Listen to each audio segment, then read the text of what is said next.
Hey, welcome once again, RPMHD, race recap, NHRA Pep Boy Nationals. Thank you everybody for joining. Those who haven't joined yet, thank you when you will join. I'm your host, Mike D, here with Dave W. Good afternoon. Nice to see everybody back again. And man, what a start to the countdown we had at Reading. Yeah, it was quite the start, and we're going to hit everything, touch every topic, and talk about it all tonight, folks. Once again, I want to thank you guys for joining. Back on the East Coast, it's about 8 o'clock out there, so we're a little late, but hey, we're here, we're ready, and let's get started. Dave, where would you like to start? We got to start with probably the best points battle in the closest category we've got, Top Fuel Dragster. Yeah, and that was quite a show they put on. You might want to rename this race. What is it? There's a phrase they say, it's I'd rather have good luck than no luck at all. I mean, because that's what this thing was about. I mean, it was just, I don't know where it was just upsets or just people just wasn't reading the track. I mean, first of all, when we usually get to Reading, we're expecting record-setting conditions. Usually, that wasn't the case this weekend. No, I mean, the temperature, particularly on Saturday, was one of the hottest actual race day temperatures and qualifying day temperatures that they've had in a long time, ever at or even ever at Reading. Definitely unseasonably warm temperatures, but that Friday night session was really where it was at as far as putting a performance down. I don't really think the track was in that bad a shape, and most of the drivers and tuners agreed. I think that they just got a little too aggressive, that they stepped over the line. They were looking for the line, and that's where I think a lot of your upsets came from, because you could see a pair go down where both cars smoked the tires, and then a pair go down with side-by-side 370s, and then a pair with smoke in the left lane, and then a pair with smoke in the right lane. So I don't think you can blame the track there. I think it was all in the tune-up, and it really made it a tuner and a driver's race when they both went up in smoke trying to get it to the finish line, as we saw on multiple occasions. Yeah, and I mean, the guy who probably done it the best outside of that opening round 372 was Antron Brown. I mean, he pretty much, but outside of the final, I don't think he had a clean run in round 2 or the semis. Right. But luck was on his side, and I mean, it's a little bit of luck, it's a little bit of skills, a little bit of driver, and that's kind of what it was. And he got the win, so to speak. I don't want to say that people were saying if you didn't have Antron, raise your hand, but I mean, he's definitely a favorite in any event he goes to. Honestly, I had no idea who was going to win this event once qualifying was over. No, it was a wide open field, and I mean, I really feel like Antron can step up to the plate. That team can come out there and really hit it when they need to. And when they got to that final round, Antron left on Sean Langdon. He had almost 200s in the bank just by the time they left the Christmas tree. And that's really hard to do when you got Sean Langdon in the other lane. He is on his game. The car is running well. And now he just needs to not repeat what had happened to them earlier in the season, when they'd go out there, they'd put a win together, and then go out and have back-to-back early round losses at the next couple of events. They just got to carry the momentum and keep building on it, not lose it going into the next race. And if they could do that, Antron's a legitimate championship contender. Yeah, you're right. You're right. And that's kind of been his thing, where win one weekend, gone round one the next. I think it happened at Sonoma and Brainerd this year. And we'll see what happens. I mean, it should be a heck of a show this year. Antron's gets a win. We could talk about his day. I mean, he really had no easy task, and there's never really any easy task in NHRA Top Fuel Racing. I mean, especially this time of year. He thought Indy was tough. This field was even tougher. Sean Reed didn't even qualify. I mean, Who saw that coming?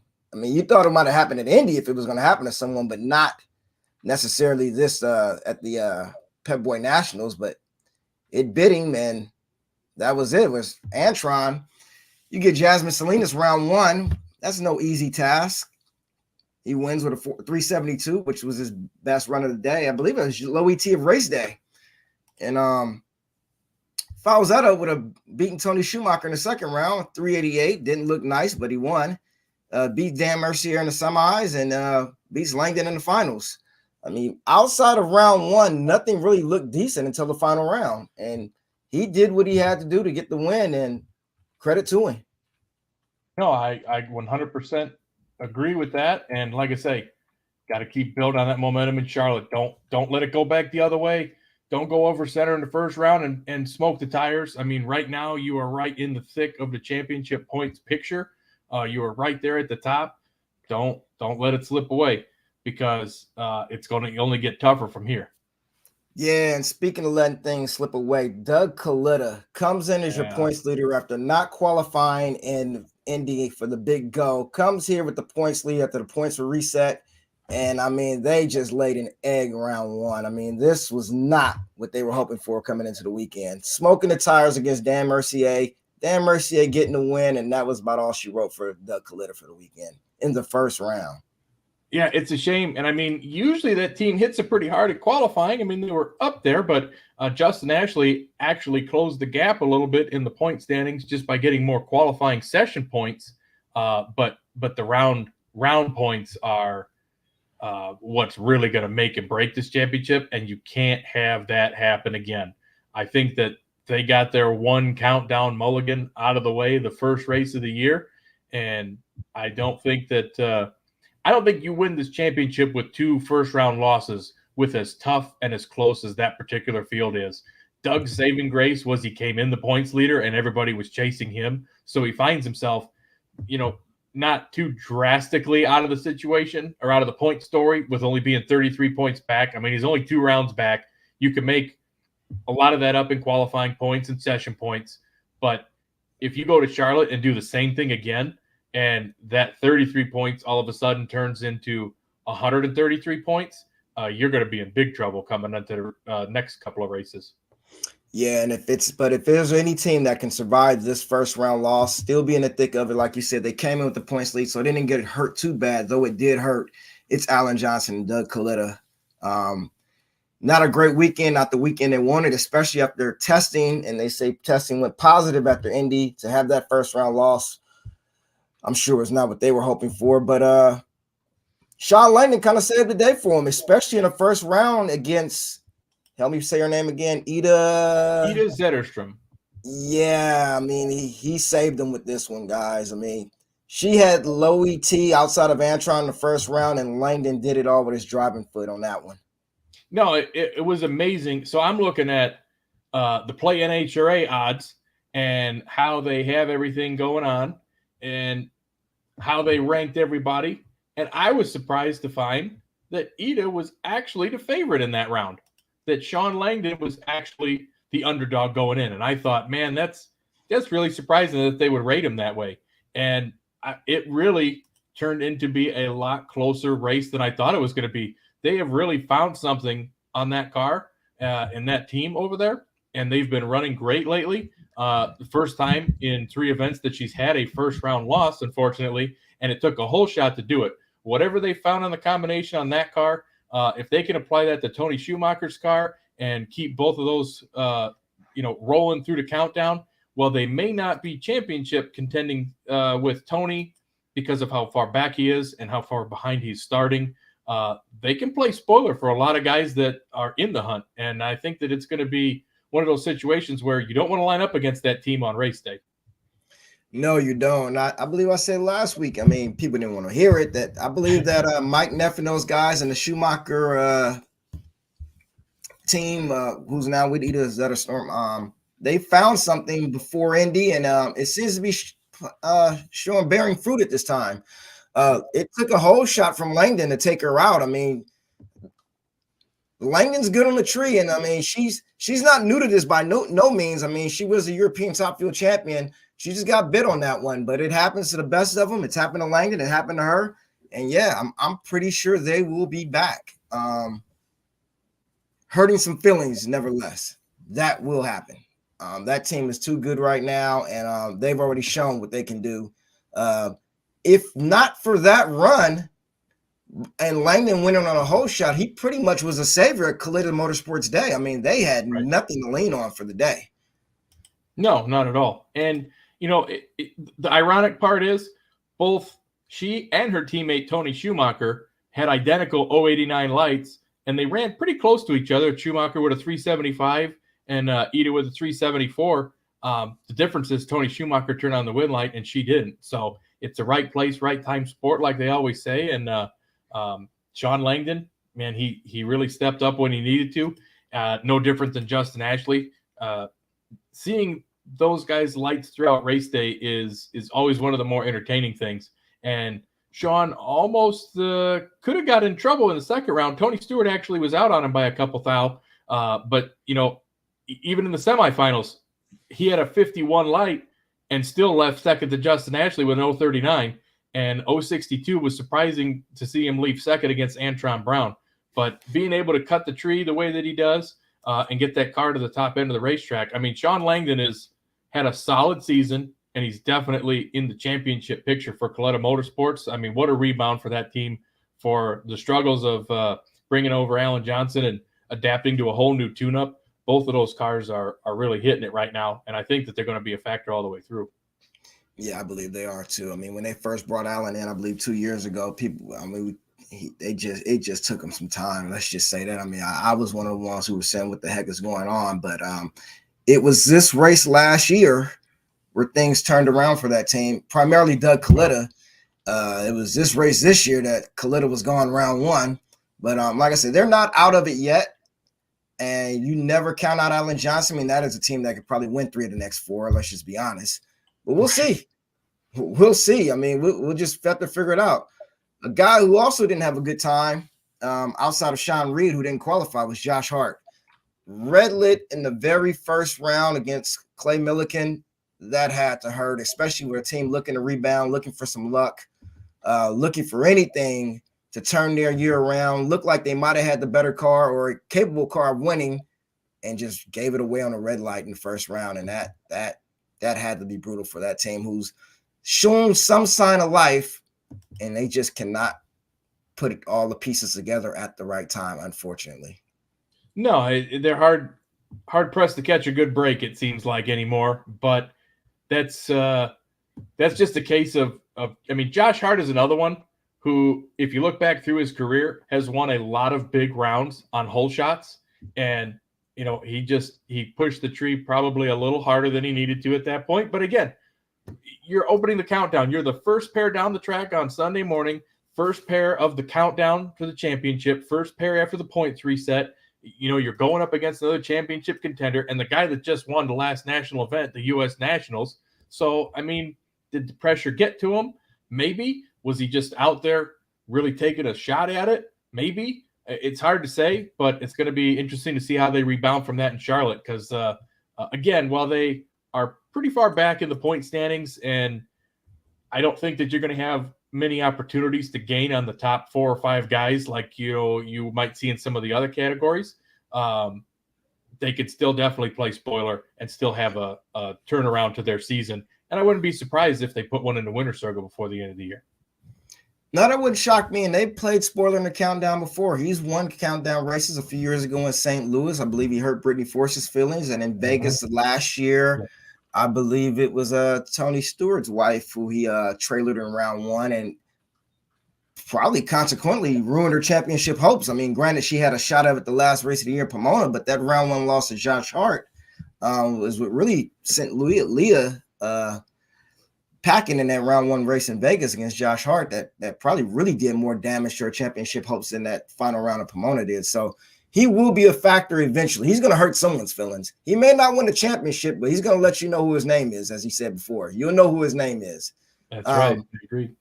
Another team did not have a good weekend and was lucky to get out of the first round, the Torrance Capco team. Capco Motorsports did not have the weekend they were looking for either. Steve barely got out of the first round by luck. Billy didn't get out of the first round at all.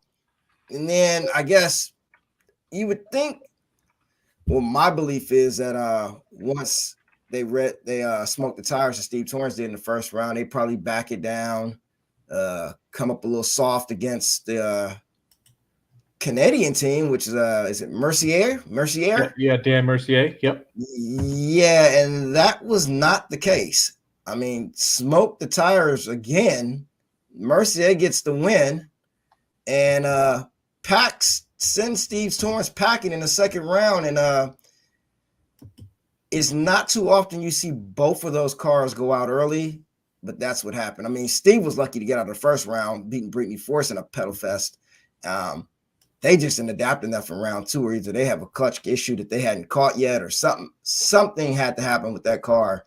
I just don't see them going up and doing the car running the exact same way 2 runs in a row. No, it's hard to imagine that to be the case, but at the same time, they didn't have lane choice going in there based on their tire smoking effort in the first round. Dan Mercier went in there with a 393, and he put Steve over in that left-hand lane again, knowing what the outcome was in the first round. You would have thought maybe they would have backed it down a little bit more. Maybe that, maybe it shook its way into tire smoke. It's really hard to say. No, nobody expected that to happen, even in the right lane, for Dan Mercier to go out there and smoke the tires too. And it turned into a pedal fest between the two of them. But at the same time, credit where credit's due. Dan got that car to recover, pedaled it a couple times, and got it to the finish line. And Steve either realized that he wasn't going to catch him, or maybe had an issue with the throttle disconnect, pan pressure switch, and he was just kind of out of it at that point. Because you see, well, pretty much by the third time, I think he realized, okay, Dan got it hooked up. There's no sense in even trying to blow this thing up, oil the track, and potentially lose any more points, Yeah, he wasn't going to catch him at that point. No, not after that third pedal job, no. Dan just did a better job of controlling the car and getting it down track, surprisingly but true. I mean, this wasn't Dan's first day at the drag race by no means, but no. It is what it is. And Steve was gone, and the day went on, and NHRA got the win. Yes, he did. and now we're all licking our chops for Charlotte because we don't know what's going to happen there. I mean, Justin Ashley seemed like he had the car to beat until he didn't. That's right. I mean, they had the most qualifying points. They seemed to have the most consistent car, and Justin was being Justin on the starting line is the best way to put it, with his amazing reaction times. And again, is it a matter that left lane just happened to bite him?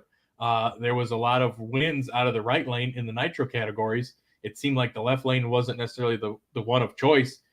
And going into that semifinal round of eliminations, I'm surprised, based on the fact that they had lane choice, that they picked it and tried to repeat their round 2 performance. And it just didn't hold. That was it. Yeah. And it's crazy because that guy lived in the old 30s. I mean, you talk about a guy that was cranked up and ready for the countdown. He lived in the old 30s off the starting line. And I've said this before, Mike Green is the luckiest crew chief right now because he can lay up 200s and know that his driver is going to grab it for him.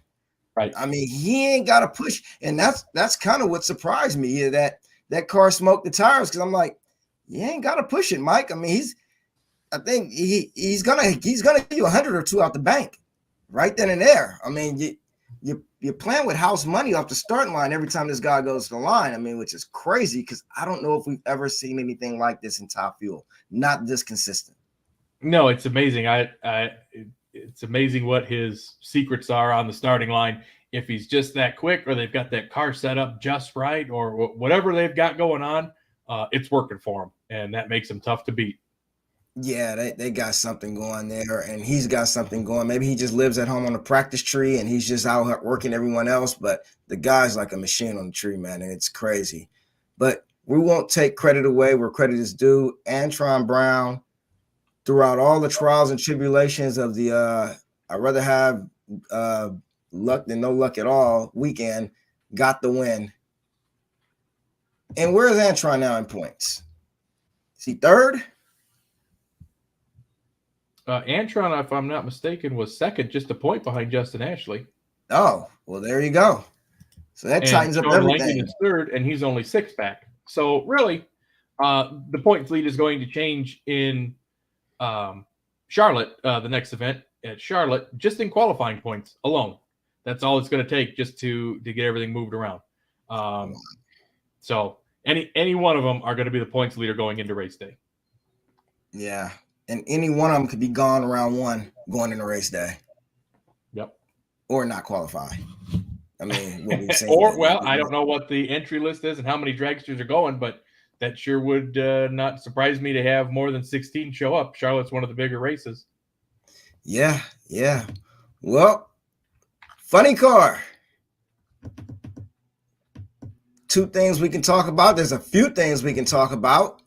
Where would you like to start? Well, we can say Jack is back, or we can say Austin Prock just continues.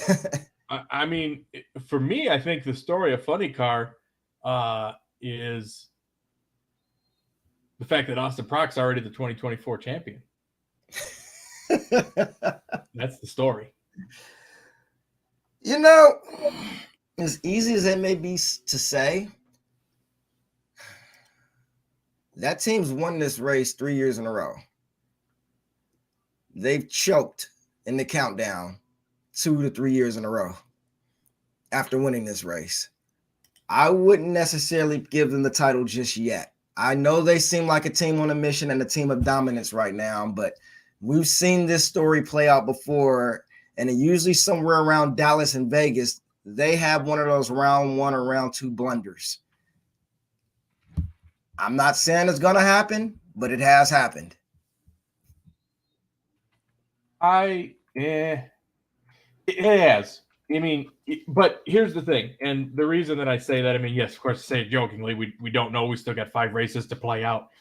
If you look at where we're at already, the way that they have performed in qualifying, they're adding almost around every race to their lead just in qualifying points alone, just in session points and position points. So the fact that we're already almost 1 full race worth of points up, and we still got 5 to go. And I don't see that that's a something that's a trend that's going to change anytime soon. I mean, they're going to be one of the top cars in every session throughout the countdown. I feel like that's something that's not going to go away. You're really going to be trying to just run for second place and hope that you get somebody to get them out early. But I really feel like the only way that's going to happen is if that team, like you said, chokes and makes a mistake, goes out early rounds. But if they buy themselves enough rounds now and in the qualifying points, they got a couple mulligans coming their way, I think. No, you're right. You're right. But usually when they make a mistake, it's usually first round, and it's usually ugly. It's usually against a car that they should beat, and it's happened. We've seen it happen time and time and time again. Granted, I believe they have an 86-point lead right now, which is almost a full race. Every team has one to throw away. I guess they could almost throw theirs away, and the right person would have to win it because they still have the points lead. We'll see.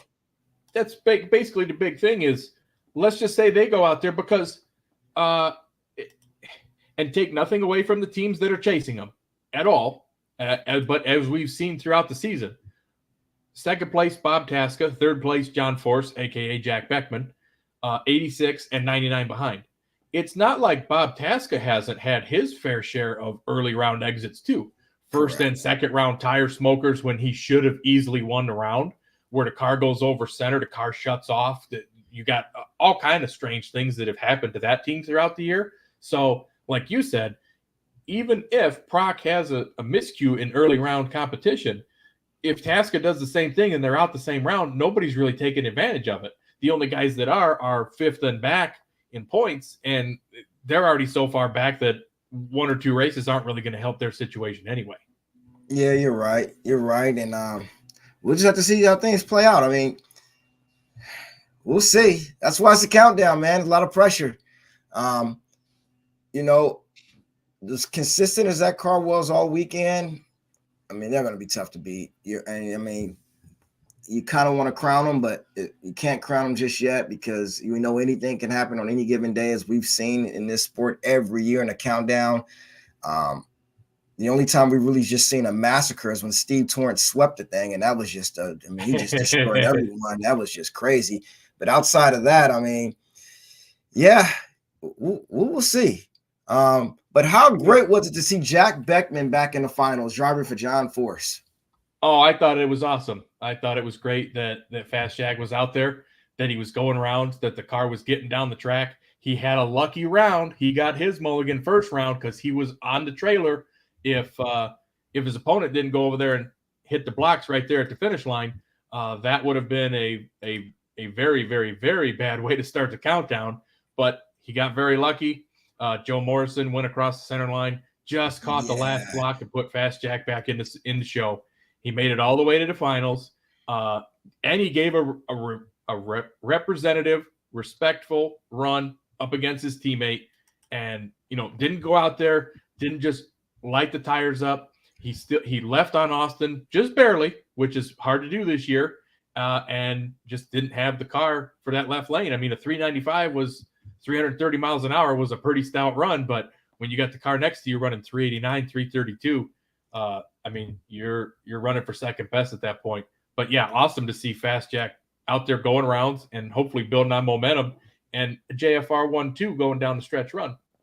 Yeah, no, it was really cool to see him in the final round. And going back to that round one matchup, I mean, I thought he was dead. I thought, it was over. I mean, he thought it was over. He spun the tires, lifted the guy, and it just hit the cone. It's like, wow, you got to be kidding me.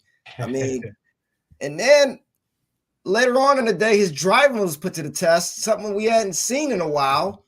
Jack had the pedal thing in a pedal fest against Alexis.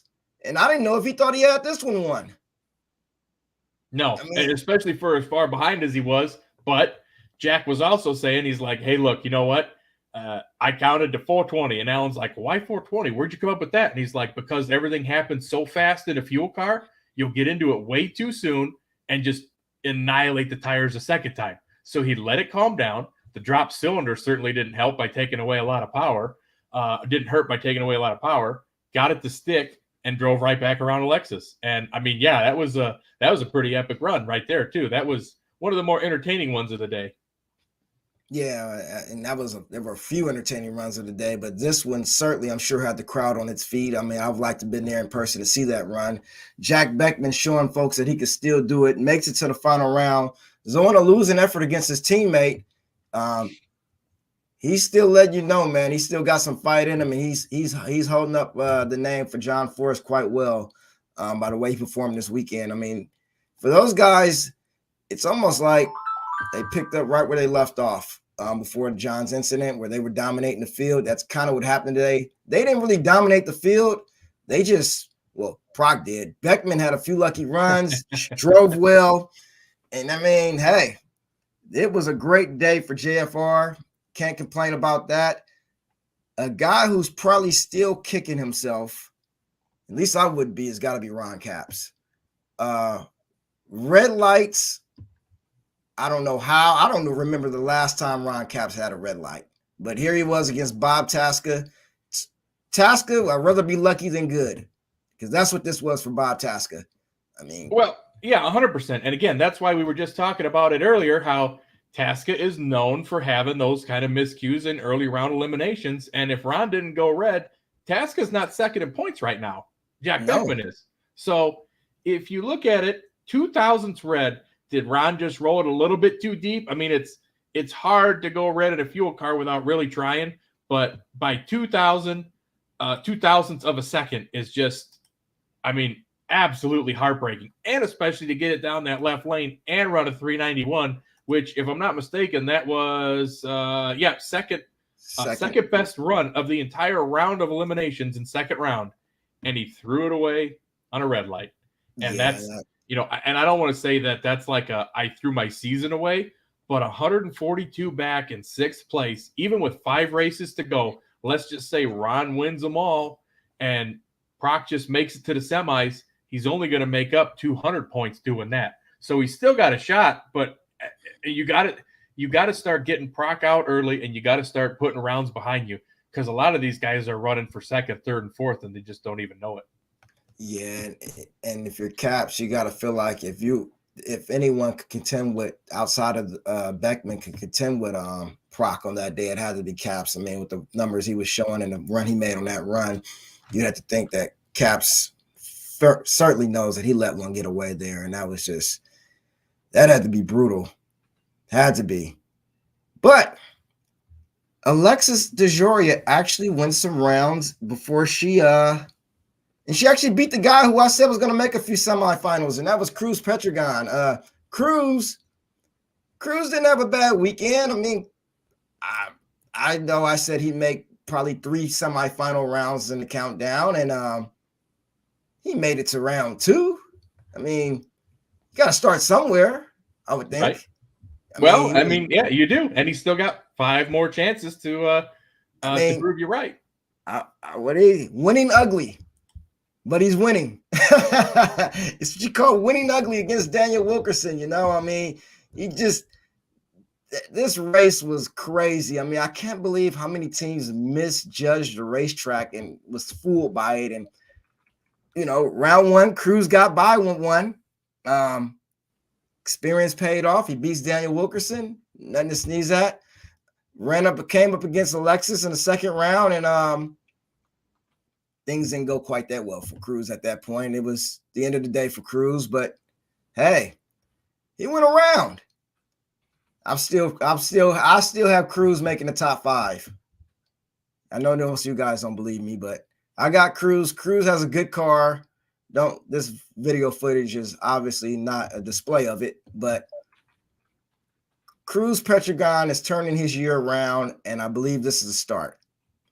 Even though he lost to Alexis in the second round, he went some rounds. Alexis, to her credit, she went a few rounds, made it to the semis before losing at a Pedal Festa Jack. I mean, she's got to be thinking, man, if we just tune this thing down a little bit, just get it down there. We were in the finals against Proc, and all of a sudden, you know, we got a shot to win this thing. So people coming from the bottom of the points barrel in Funny Car and showing their face in the semifinals, that's a good thing. And maybe Dale and Alexis have found something in that car and that tune-up, and maybe they're going to be a serious factor in the next few races.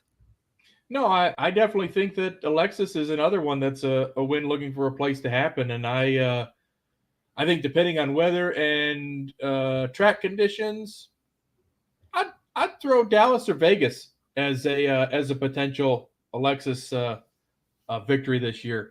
The team does pretty good towards the end of the season. I mean, her last win in the fall races came at Bristol back in 2021. That was quite the spoiler race there. And, I think that they can hit on it late. It took them a little while to get the tune-up situation figured out. And Alexis, the biggest thing for them is getting more runs down the track, because you don't learn anything looking at it. You just got to go down the track. You got to make the laps. You got to hit the tree, because I don't care how much you hit the practice tree. There's no practice for cutting a good light than there is being in the car and actually doing it in competition. So the more runs they get, the better they seem to get. And I really look for big things for them to close out the season.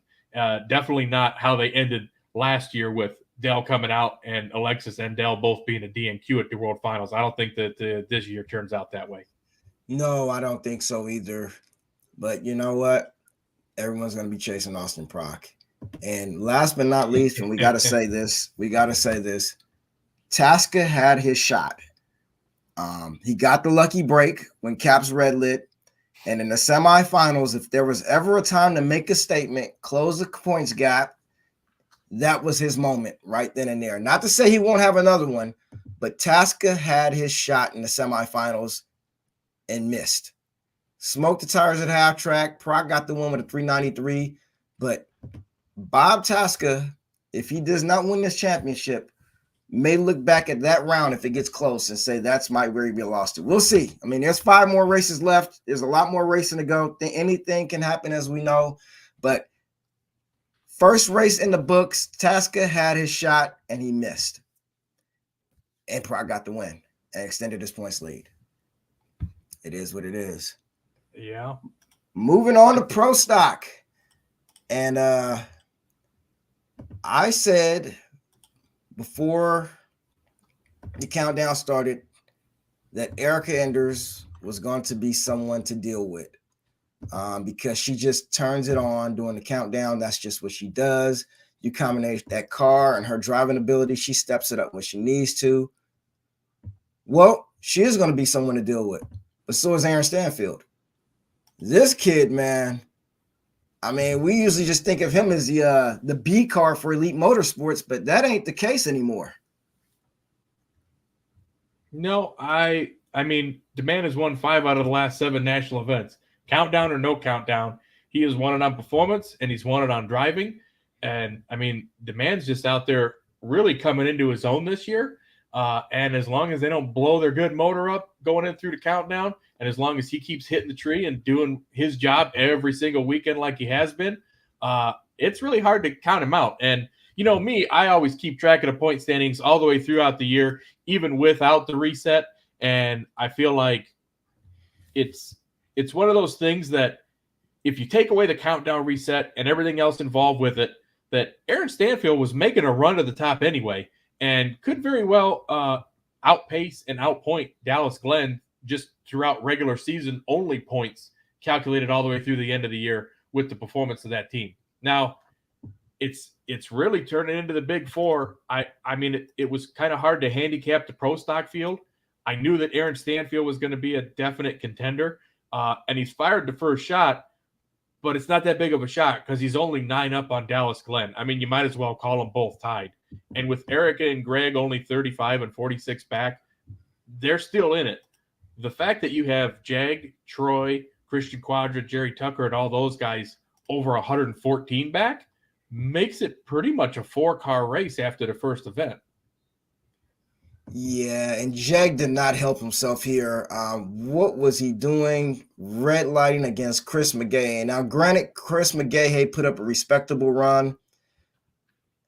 It's so hard to climb back in the pro stock because those other cars just don't lose early, and we did not expect this out of Jag. Once again, I'd rather be lucky than good. Nationals. And that's what applied to Chris McGahey here. I mean, Jag Coughlin goes red. First round, thanks for coming. I mean, does that end it for him? I mean, can he climb out of that?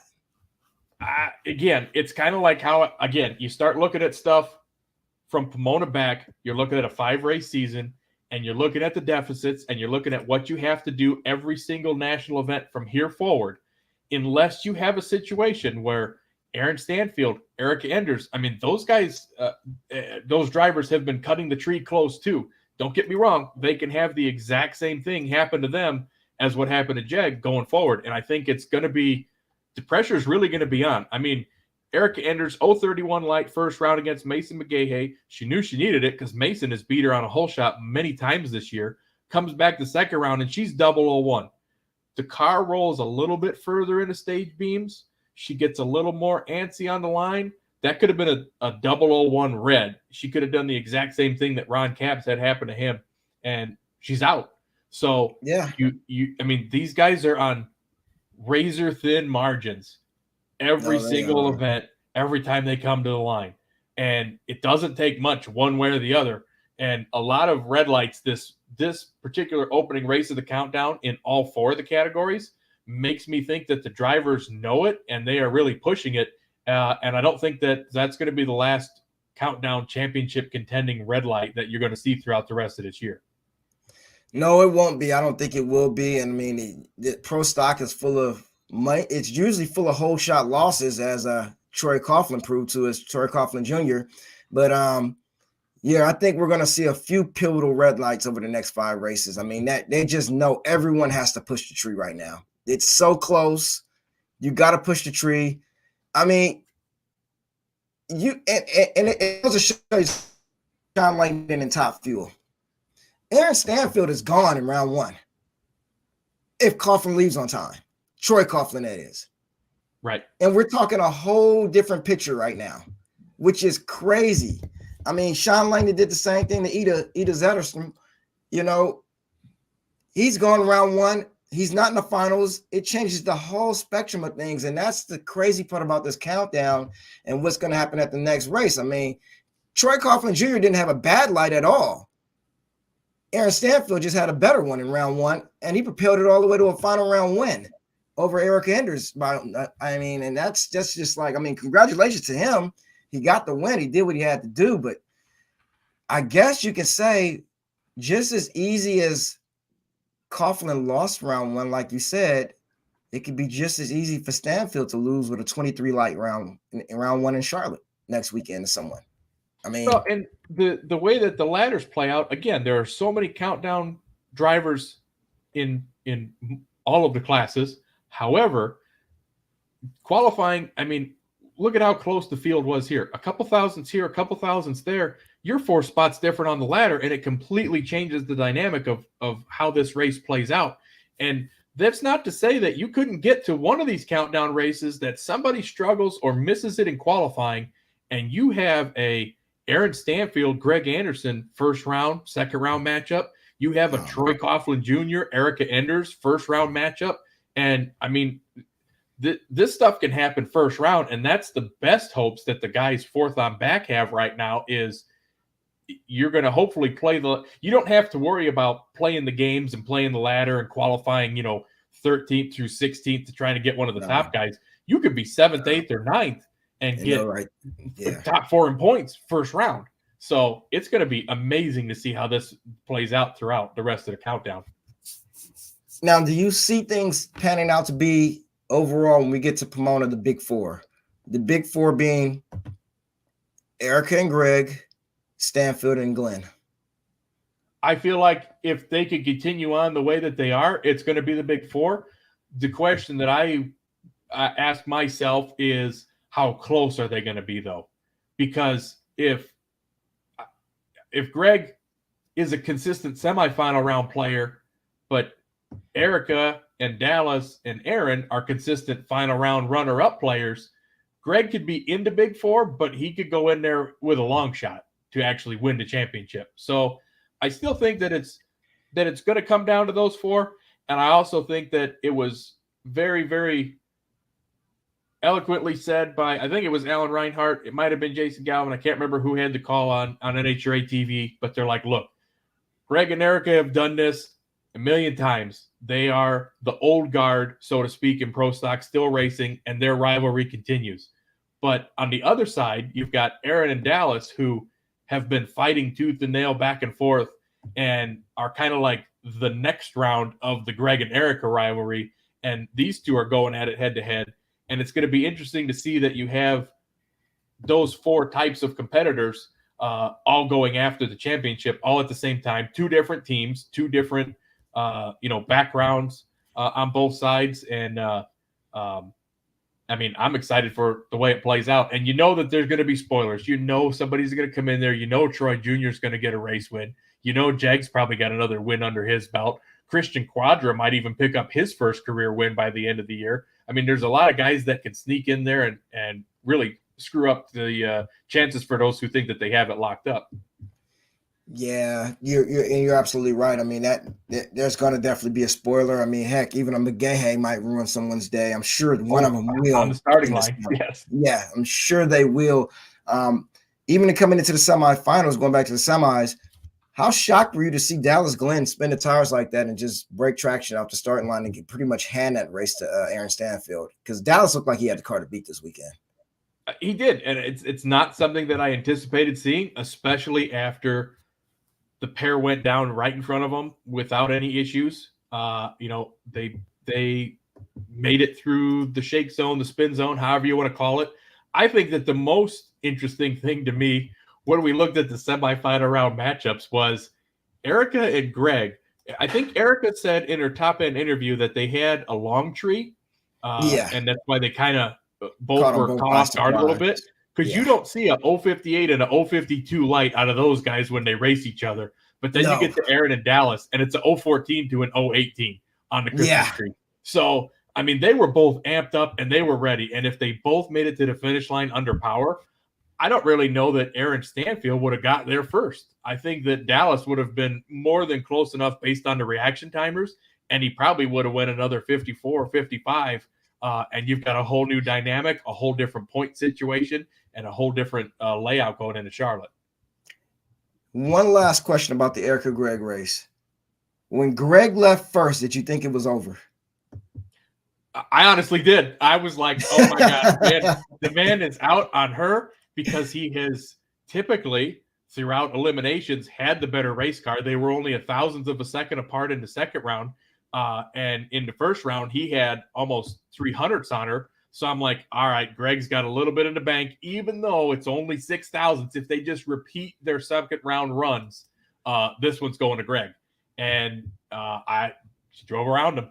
They had the power when they needed it. So again, that's just a case, another example of sometimes the driver wins, sometimes the team wins. Yeah, when Greg left first, I'm like, oh, this is over. And then she went around and like, well, that's something you don't see every day. I mean, that was quite the experience there. But you know what? That's Countdown Racing. That's right. They definitely put on a show for the fans. And that won't be the last we see of these two over the next 5 races at all. I mean, it's going to be interesting. It is going to be interesting. I know Jerry Tucker was having a good weekend until he wasn't. Only lost to Cameron Caruso. I don't know. And that was her first round win since the debacle in Phoenix. Jerry Tucker. I can't remember if she even won a round in Pomona. It might have even been her first round win all year. Yeah. I mean, and Tucker's had a good car lately. I mean, he's been qualifying top half of the field. I didn't expect to see that at all. I mean, just annihilated the tires off the line. Well, I ain't gonna say annihilated, but he spun the tires pretty hard, lifted, and she went on and got the round win. It was like, wow, I'd rather be lucky than good, as always. But well, I agree. I couldn't tell. Was it that that he shattered the tires, or it just got to second gear and it wouldn't go into second gear? Because it seemed like he kind of made it through the shake zone, and he held with her at least till 60 foot when you should be grabbing second gear and then get ready for third, and it just kind of shut off, and that was the end of it. She just drove away. It might not have gone in the second gear now looking at it, because I don't see many chatter marks behind the tire. No, it didn't look too bad. Might have been just a mechanical failure. Yeah, possibly, but I'm sure she wasn't complaining. But that is the type of thing that you have to worry about. I mean, look at go back one race, Greg and Erica at the U.S. Nationals. Did not see Greg annihilating the tires the way that same thing like Dallas Glenn did here. These cars are on the razor's edge of their setups, and parts breakage and tire shake and any of these maladies can strike any of these teams at any particular time. Haven't seen one in a while, but the elite teams have been known for turning those things into smoke machines going down the track too. And that has happened with enough frequency that it's a concerning possibility going through the rest of the year too. No, you're right. They've nuked a few motors in the past. They've been known to do that. But nevertheless, I mean, hey, Aaron Stanfield, anyone have him in the NHRA play to win, or I can't remember. Hell yeah, I did. I picked all 4 winners. I got banked this weekend, man. It was great. Oh, wow. So you had Aaron Stanfield. Well, Proc wasn't a hard choice. You had Antron? I had Antron. I put $5 on Antron. He won me 50. Oh yeah, you really bet the house on Antron, huh? Yeah, I didn't bet, but you know what? That's okay. You don't have to bet the house. Some of these guys have such long odds. You just got to put a little here and wet in there. The next category we're talking about, Hector Arana Jr., I threw $1 on him. He won me $50. So you just got to be in it to win it, baby. And you know what? I'll take it. Wow. I've never played. Surprisingly, I've never played. Well, if it's legal in your state, I recommend doing it. Even if you throw a couple bucks here and there, you ain't got to break the bank on it. You ain't got to put $100 on one car or the other, unless you think it's a sure bet. Because Proc was a pretty sure bet. I put $10 on Proc to win 35. Because whatever. I mean, it is what it is. So. And you could bet on the head-to-head matchups. Sean Langdon, I doubled my money in the first round because that's what his odds against Ida was. And I'm like, all right, I'll put some money on Sean. I'll double my money on that. I've never even clicked on it before because I just stay away from gambling to a certain extent. But wow, that's funny. That's addictive. Funny. It is. It can pay off. I'm up so far. I started with 100 and I'm up to 350. So I'm good. Speaking of Pro Stock Motorcycle, said you dropped $500 on Hector Arana. I mean, you probably wouldn't be on this show right now. You'd probably be somewhere enjoying yourself at the moment. Oh no! I mean, just the fact that, and again, who would have ever thought it? I didn't. That's why I'm just like, you know what? I'll risk throwing away $1 for a $50 return. I don't care. You know, and if it happens, it happens. Never anticipated it. But some of these guys come in with such long odds, and you know what? Anything can happen on race day. The only one that when I got to the final four of Pro Stock, I had $1 on each one of the drivers, so I won Pro Stock no matter what. I had Beckman and Proc. I bet on both. If Beckman would have won the finals, I would have won $80. Proc won. I got 45 instead. So I had a winner either way. Antron was the only one that could win me money. And I surprisingly did not put any money on Richard Gatson. He was the only guy that I didn't have any money on in the motorcycles, and he was in the finals. I'm like, oh, man, Richard, I'm not rooting against you, but my man Hector, man, he's making me bank. So I was happy to see Hector get to the finish line first. So let me get this straight. You put $1 on Hector Arana Jr. and you won 50? I did, yes. That was his odds to win. Wow. He was 50-1 odds to win. So I put that $1 out and I got my 50 back. So now if I'd have put 10 on there, got 500 back, put 100, I'd have got 5 G's back. I mean, and had you put $500 on him, like I said, G's. You wouldn't have been on this. You wouldn't have been on this show tonight. You would probably be somewhere enjoying yourself. Hell, I if I could make enough money, do it. If I knew that I could pick them as well as I did and put more skin in the game, that's really what it is. Is the more that you bet, the more that you're going to win. I'd be out there racing too, or I'd have my name on the side of one of them. I'd sponsor them if I win enough money betting on them. Well, in Pro Stock Motorcycle, and just recapping the day. No one saw Hector Arana Jr. win, at least I didn't. We all thought it was going to be the Matt Smith versus Gage Herrera show. I believe it was Q3 or maybe Q2 of qualifying that Gage released the sandbag and totally annihilated everyone. Made sure he got the #1 spot so he can get that bye after the first round when his opponent didn't show up. That's smart thinking. I get it. Just make sure you secure the #1, and then you dial it back a little bit.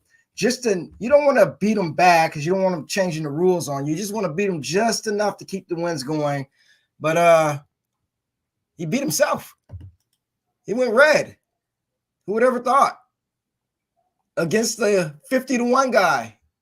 Maybe he had money on Hector Arana Jr. too. And you know what? Maybe he did. Maybe they just saved their charge bill. They won more by losing to Hector than they did by winning an event. Who knows? Yeah, I mean, they figure, that's fine, good enough. 50-1. We're gonna get this championship. Well, and the reason why, I mean, hey, let's just play the game here. Matt Smith was the pair before them, and we saw what happened here. Well, at that moment, I'm sure Vance and Hines' cell phones were rolling because they were controlling the bike that was going to race in the finals, and they already told Gage what to do. Do this, Gage. I can't say that, no. But I will say this. In Gage's defense, if you look at his lights, even though he had a bye run in round 2, he still went red on that pair too. He was 013 red, and I think he was just testing I just figured he was to see where he was going to be at. Yeah, and, I mean, 2000s red isn't very much. I mean, but the thing that kills me is, how would it have played out? Don't know, because he let off early. He went through at a 690, which was only 200 slower than what Hector went through at full speed at 25 miles an hour slower than Hector did. So, I mean, yes, it was Gage's race to win 100%. Do you think that the Vance and Hines team would have not wanted an all Vance and Hines team final? I mean, of course they told Gage to go out there and, kick his, like they told him to do to Matt Smith in qualifying. Yeah. If you got them both, if the team car is in the final, everybody wins. I mean, you can't go wrong at that point. And the way that this countdown has started, knowing how the things are going to play out going forward, why wouldn't you want those two guys in the final and get Gage, some more points to get ahead on Matt? Because right now he's only 17. He's only a round up on basically Matt, or not less than a round on Matt Smith and his teammate Richard Gatson, who is, I don't know what happened to Matt. I don't know if you ever found out, if they ever said, did something break on the bike? They said the bike just shut off. It just shut. That was it. Just like an electrical problem, and just killed it. Like they've been battling with Angie's bike all year, and boy, did it pick the wrong time to do it. Did it? Yeah. But you know what? When this happened to Matt, I'm sure he was kicking himself because he thought as many of us thought that the overall outcome was going to be Gage Herrera is going to run away with this thing.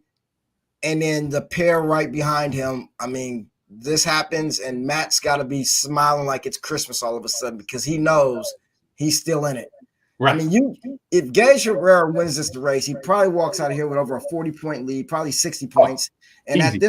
At that point, you're not going to catch him. I mean, it's going to take you qualifying, lining up to try to get him in the first or second round to beat him. So, I mean, if anything, Matt was not as sad as he once was. I mean, at this moment, Matt was probably ready to kill everyone there. And then, within minutes later. The motorcycle crowd in general, it was an odd weekend. And again, this class was not immune, just like the other ones, the big names going red. I mean, Hector really, honestly, probably shouldn't have even been there if Gianna didn't go red first round by 3,000ths. And obviously, I mean, at that point, shut off. No, you saw the red. It's over. It's game over. You're out. Hector went at 83. I mean, he went a solid run, not taking anything away from the team. I mean, he was out there doing it. And round 2, he did outrun Angie Smith, even though she left first by 1,000th. He still outran her by 100th. So they definitely got something going on with that motorcycle. They definitely found some power. They're definitely turning it on at the right time. So take nothing away from that team and what they got going forward. But some of the matchups were pretty intriguing throughout the class. Angie Smith and John Hall first round was definitely not something that Matt Smith Racing wanted to see play out because one of your guys are going out first round. The fact that Gianna went red with a seemingly amazing bike throughout the entire weekend again, and then loses it first round. Gage throwing it away in the semis. I mean, we are seeing countdown pressure and pressure perform in these categories now that are putting red light. Some of the big names are going out there. They're taking stabs at it and they're going red. And I just think it's going to continue going forward. I wouldn't be surprised to see another rash of them in Charlotte and people throwing their races away because they're trying so hard. No, you're right. I mean, it's getting tough and almost like pro stock, you got to push everything to its limit and just hope for the best. And you want to leave on that person. You don't want to be late, especially against a Matt Smith or Gage Herrera. I mean, coming into this final round, I actually thought Richard Gasson was going to get his first win. Me too. And he left first. Yeah. Yeah, but when it's your day, it's your day. And it was Hector's day. And if you were playing his odds 50-1, Hector Arana, man, made a lot of people smile, including himself, including you. Oh, yeah. I was cheering for him big time just because of that only. I mean, you got a little extra skin in the game. Why not? But, and take nothing away from Richard Gasson. If you look at his performances throughout the day, I mean, an 027 light against Vance and Hines bike customer, teammate, however you want to call it, Gino Scali, 681 to a 690. He goes into round 2. He puts a 004 light on Chase Van Zandt and only barely outruns him at 89 to a 90. And don't forget, I mean, Chase, that bike, they didn't forget how to get down the track. I mean, won at Seattle, got his first career win. He's been a contender all year. He's been, always in the picture of somebody that you anticipate to go rounds. Steve Johnson, a 006 light against Matt Smith. I just wanted to throw that in there because he almost held off Matt. But back to Richard, goes into the semifinals. I don't know if you look at the runs that they made in round 2 and the runs that they made in round 1, Richard had an 015 light and Matt Smith was an 039. 039 is not bad on a bike, but when you're already over 200s behind, if those bikes make it to the finish line under power, I don't know that Matt Smith drives around Richard Gasson, even with that 687. I think he does. Matt had his best 60-foot of the weekend on that run, and usually when Matt Smith can crank a 60-foot, he's going to drop a number. And I'm thinking that bike was going to probably head for probably about an 80 or an 81 on that run. Oh, you think he was going that low? I think, yeah. With that 60-foot, it was his best 60-foot of the weekend. We don't really have anything to compare it to because Gage also shut off early, but he ran a 90 coasting. But Richard Gaskin and Hector Arana went at 87 and 88 under full power. So we don't really know what the track could have held. But I don't know that he would have went. I mean, that would have been a shocking run. I think he would have had to run an 85 or an 84 I at think he was going least. to go about 83, So, anywhere between the 83 and the 80 on that he line. very well could have. I mean, it's out there. It very well could have been, but at the same time, you never know. I mean, if he just anything could happen, and that's why I really think that this race was entertaining the most, because the usual cast of characters that we see out there week in and week out, they struggled. I mean, they became human. 2-bike race, or did you see Hector having his name in his hat the next 5 races? I mean, I would say at least a 3-bike race based on the points, but we're talking about how if Gage doesn't go red and Gage goes out there and wins that race, Matt Smith is at a 60-plus point deficit, right? Or about a 60-point deficit going forward. Correct. Well, Correct. Right now, Hector Jr. is at a 60-point deficit going forward. Does Hector Jr. make up 60 points on the 2 Vance and Hines bikes and Matt Smith in the next 5 races? I don't know. That seems like a pretty tall task too. Yeah, I'm not sure. Hector might be in a little more control of his own destiny than Matt. And I say that because the only way I see Matt and Gage racing each other is in the final round. You almost feel like those bikes are going to qualify 1 and 2 at every event. It's kind of like the Meyer Schultz days. Whereas you can very well see Hector qualifying 8th and happen to race maybe Gage or Matt Smith in the second round. The hard part is, if you keep having these short fields, number 1 qualifier keeps getting a free buy in the second round, though. Well, that's going to be Gage, because they take the sandbag off at least one round in qualifying every just for 1 round, crush the field, and then put the sandbag back on and make sure they get that buy run. So I mean, it's totally understandable what they're doing. I get it. I'd do the same thing if it was me. Yeah. So yeah, I mean, it is what it is. Yeah, it's a great strategy. I mean, you get 20 points every race. Yeah, I mean, when they know it's a short field, hey, let's remove the sandbags for just 1 session of qualifying, run 600 to a 2 quicker than everyone, then put the sandbags back on. Well, and if you're number 1 and it's a 15-bike field, you're getting to buy in the first round. And if it's a 14-bike field, you're getting to buy in the second round. So either way, you're getting one. So yeah, they know that. They've already done the math. They know what to do. I mean, you think about it. They do that over the next 5 races. Well, that's 100 points, 120 points. Right. I mean, hey, but outside of that, I don't really see anyone contending with Matt or Gage. I mean, Richard Gatson could have probably took the points lead, I think, had he won this race. He would have been the points leader. He would have, yes, because he's 19 back. Otherwise, he would have had the lead by 1.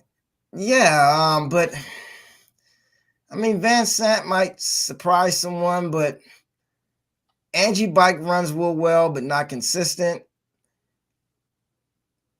Hector might have found something, but I doubt it. I mean, maybe he just had a great weekend. I mean, he was 51 for a reason. It's really the Gage and Matt show from here on out. And the only thing you can really do is, if you're Matt, is try to stay consistent as possible and not let him get too far out. If you can go to Pomona with a 17-point lead, you got a chance. You don't want to be in Vegas and Gage is up 80 points. It's over. It's over. No, but the same thing, like you're saying, though, let's just say it's the Matt and Gage show. Gage sweeps the races. Matt's runner-up at all the races. Gage gets the bonus points in qualifying. He's still putting 20-plus points on Matt every race, and he's going to go into Pomona 100 points ahead just by pacing Matt. So I think if you're Matt Smith and you see the way that these fields are laid out, you keep having these short fields. You see, that's the hard part. You want the session points. You want to run low. You want to keep getting those little baby points. But do you qualify 3rd, 4th, 5th, and try and go after Vance and Hines early? He needs to qualify 4th or 8th. Well, no, because if these short fields, that's not how the ladder plays out. Yeah, it's not how the ladder plays out. You're right. 14-car field, that is not how the ladder plays. Yeah, so you're you right. got to be second or third, or 3rd or 5th to be on that side of the ladder. So it ain't that hard to be like, all right, I'm going to put, John Hall or Angie Smith in 2nd and 3rd, come out 5th, or you know what I mean? Like, put those bikes in there. Hector sneaks up in there, and you get Gage at an earlier round. Well, that's probably your only thing you can do is If you're Matt, you run the thing out the back door as fast as you can, and you just figure that Gage is going to have to run into either Angie or John Hall before early. you, and you tune that bad boy up and hope for the best. I mean, he's got options. I mean, you got 3-4 bikes out there which are helping you. I mean, as weird as it may sound, Gage Herrera has an advantage to me over all of Matt Smith's bikes. But Matt Smith, all of his bikes can beat Richard Gadsden's. If Richard Gadsden lines up against any Matt Smith bike, I got to go with Matt Smith's motorcycle racing outside of Richard Gadsden. Okay. But yet the same team brings a different rider on the same identically prepared bike, so they say, to the starting line with being Gage Herrera, and outside of Matt Smith, he'll wipe out the rest of the team. And I mean, that's kind of weird, but that's what it is. Matt Smith is really going to have to rely on his other bikes to help him out because, I mean, yeah, you can meet him in the final at every race. You better beat him. You better beat him. Well, and I don't think that we've seen the last of Gianna either. I think that bike is definitely a contender. And I think that once she gets a little more consistent, is a little better on the tree. And, you know, she's probably felt bad about the light she's had lately. And that's probably where that red light came from. It wasn't a glaring red. It wasn't like a 050 red. It was close. I think she's working on it. And I think when she hits on it, I think that bike's going to be in the winner's circle before the end of the year too. I think that Gianna gets one before the end of the season. I'll say that. We'll see. We're gonna have to see. She's gonna have to outrun that Herrera guy, man.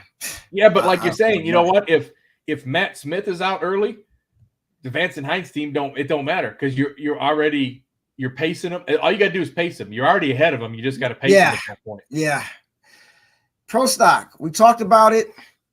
You say it's the 4. You just figure it's how big of a spread it's gonna be. I'm gonna throw a sleeper in there, even though he's 5th. All right. Jed Coughlin Jr. He's proven it before, man. The guy can drive. And here's the thing.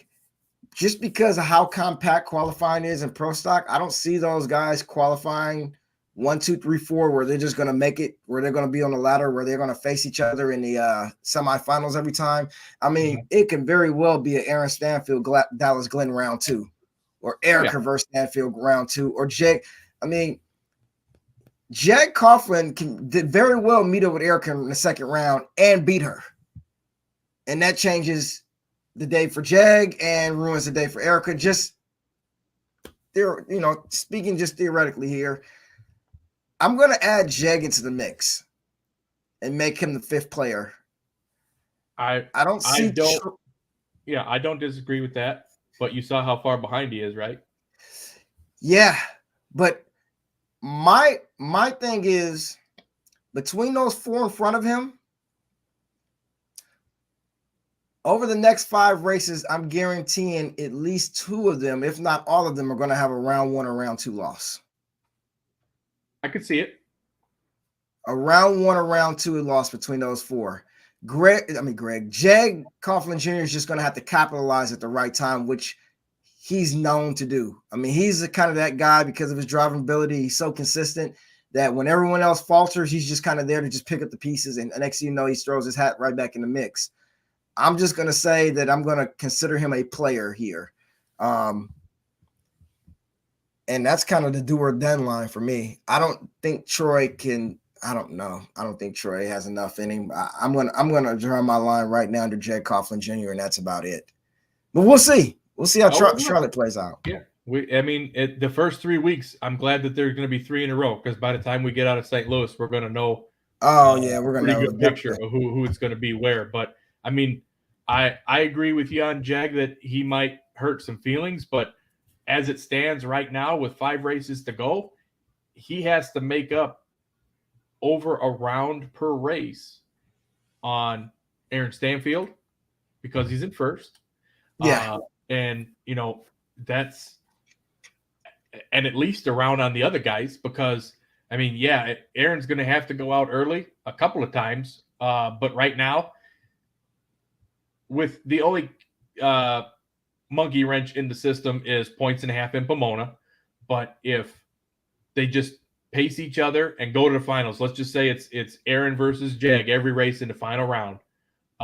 Jeg's going to have to win them all, and he might at this point be able to overtake Aaron.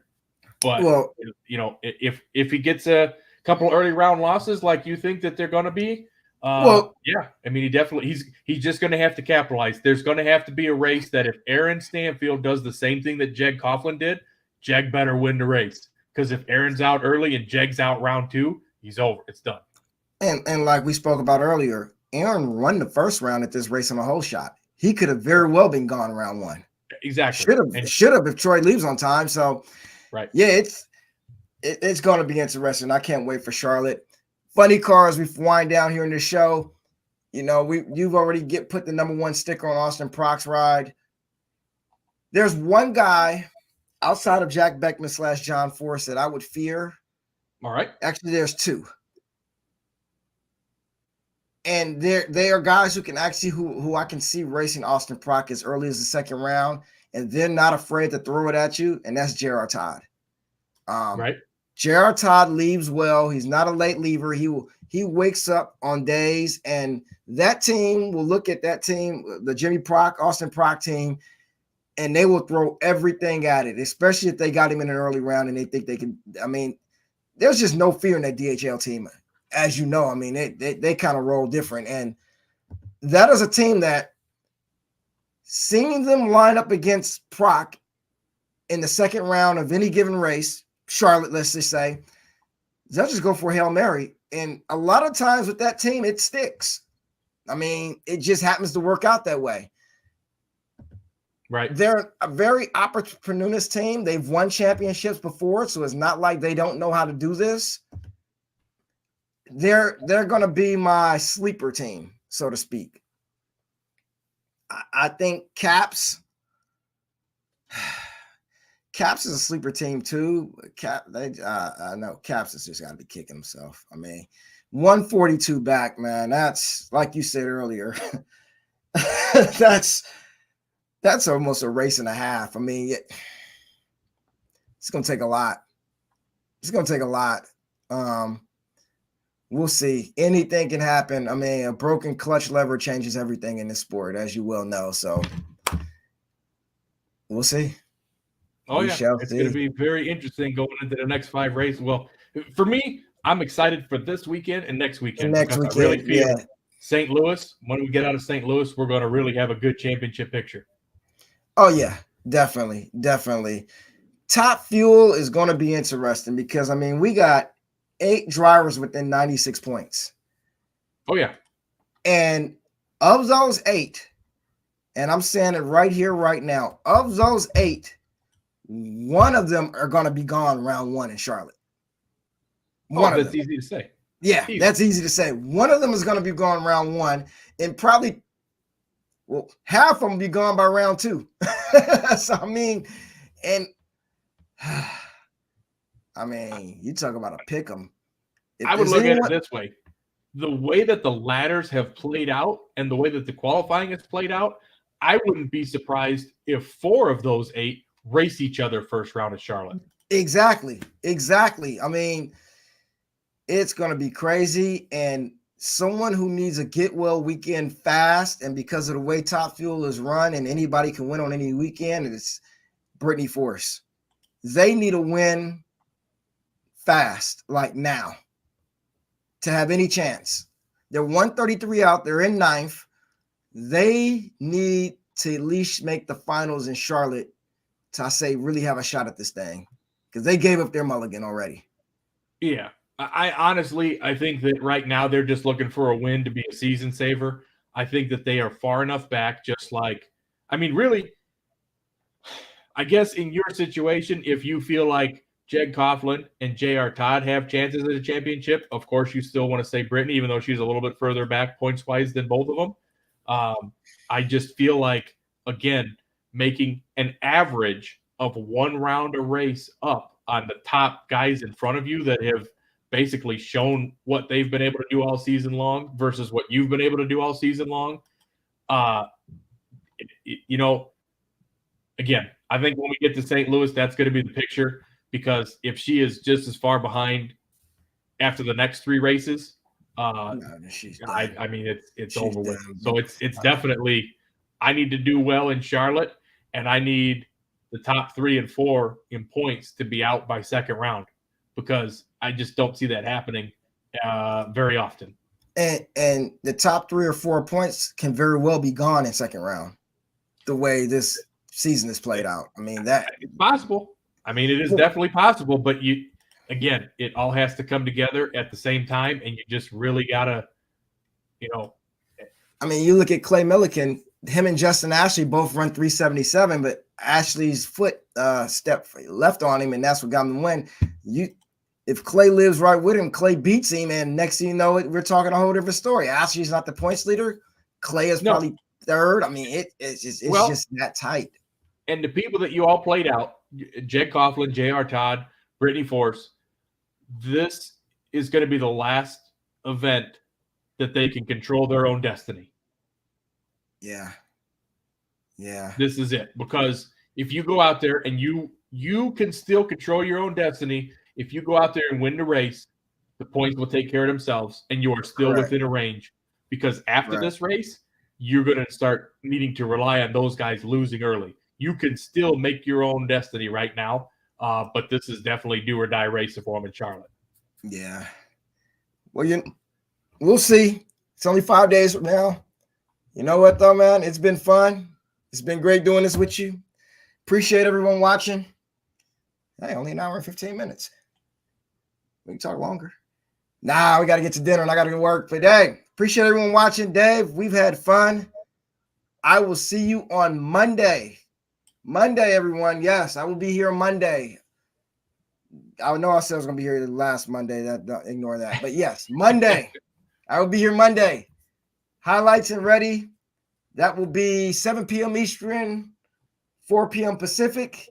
Everyone, thank you for watching. Dave, I appreciate you as always, man. We are out for the day, man. I appreciate everything. Let's go, Charlotte. Charlotte, here we come. We're out.